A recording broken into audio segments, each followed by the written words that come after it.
Қазақ халқы өзінің күнкөріс тіршілігіне қажетті үй-жай салуды, киім-кешек тігуді, азық-түлік өндіруді өзінің тұрмыстық кәсібі етіп, оларды күнбе-күнгі тіршілік барысында орынды пайдаланса, әсем бұйымдар жасап, өмірде сән-салтанатты құра білді.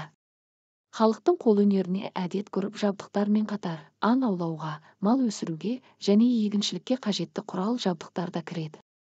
Киіз үйдің сүйегі, ағаш керует, кебеже, сандық жасап, кілем, сырмақ, алаша, ши, түрлі бау-басқұрлар тоқып, арқан, жібесіп, көннен және илеулі теріден қайыс, таспа тіліп, өрім өріп, қолдан әр алуан ыдыс-аяқ, адалбақан, асадал, бесік және көптеген заттарды халық шеберлері, өнерпаздар өз қолдарымен жасады. Ою-өрнектердің түрлері өңдеу. Мүйіз қазақ оюының ең көне мәнері. Ою-өрнектің бұл элементі мүйізді мегзеуден шыққан. Мүйіз ою-өрнек кейде ұсақ, кейде ірі болып келеді. Ұсақ түрлері ағаш, сүйек, мүйіз сияқты нәзік қолөнер саласында қолданады. Ірі түрлері сырмақ, текемет, алаша, кілем, сәулет өнерінде сан түрлі мәнерде қолданылады. Мүйіз элементтері ай мүйіз, қос мүйіз, сыңар мүйіз, сынық мүйіз, қырық мүйіз, марал мүйіз, еркеш мүйіз, қошқар мүйіз түрлерге бөлінеді. Мүйіз өрнегі үй жиһаздарында кілем, сырмақ, текемет, алаша, көрпе, түскиіз, шымши, тұрмыстық заттарда саба, шанаш, күбі, оқшантай, торсық, сандық, сондай қару-жарақтарда қынап, оқшантай, торсық, садақ, киім-кешек, ат әбзелдерінде ер-тоқым, айыл қолданылады. Жалпы бұл элементтің қолданбайтын жері жоқ десе де болады. Қошқар мүйіз ою-өрнегі қойдың төбесі мен екі жаққа иіріле түскен мүйіз бейнесінде келіп, оның қолтық тұсынан қойдың құлағын долбарлайтын тағы бір шолақ мүйіз тәрізді екі буын шығып тұрады. Одан байқаған адамға қошқардың тұмсық бейнесі аңғарылады. Текемет, сырмақ, басқұр, алаша, кілем, былғары, сүйек, ағаш, зергерлік бұйымдардың барлық түрлерінде кездеседі.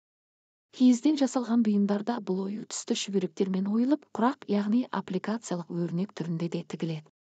Өрмек халық қолөнерінің тоқу ісінде қолданатын өте қарапайым әдісі, яғни мұны тоқу станогы десе де болады. Күрделі техникасыз, кез келген жағдайда қолданылып, керекті жабдықтары оңай табылатын өрмектің екі түрі бар. Оның біріншісін аспалы немесе термелі өрмек дейді. Ондай өрмекте кілем сияқты тұтас, енді заттар тоқылады, екіншісін жай өрмек дейді.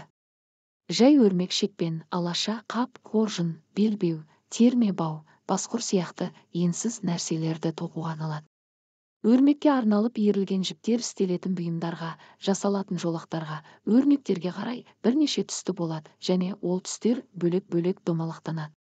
Тоқылғанда заттың ұзын бойына жұмсалатын бұл жіптер кейде жалаң қабат, кейде екі қабат иіріледі. Шекпен жіптерін жиек жіптер сияқты оңқай, солақай етіп иіре береді. Өрмекшілер тілінде үстіңгі жіпті ерсісі деп, астыңғы жіпті қарсысы деп атайды. Халқымыздың өрнекті өнерінің бірі шиді жүнмен орап және оны өрнектеп тоқу ісі. Қолөнерінің барлық түрлері сияқты, ши тоқу, оны түрлі өрнектермен безендіру әдісі өте ерте заманнан бері келе жатқан өнер мұрасы.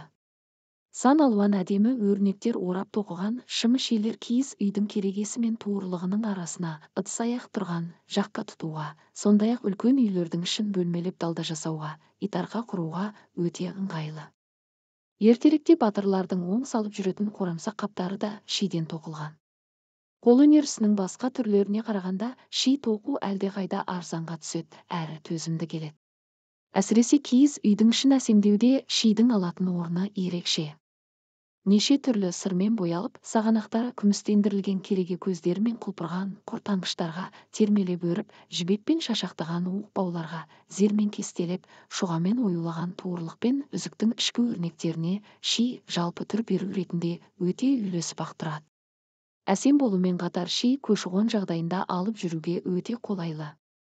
Сондықтан мал шаруашылығымен айналысатын елдер оны ерте заманнан бері пайдаланып келеді.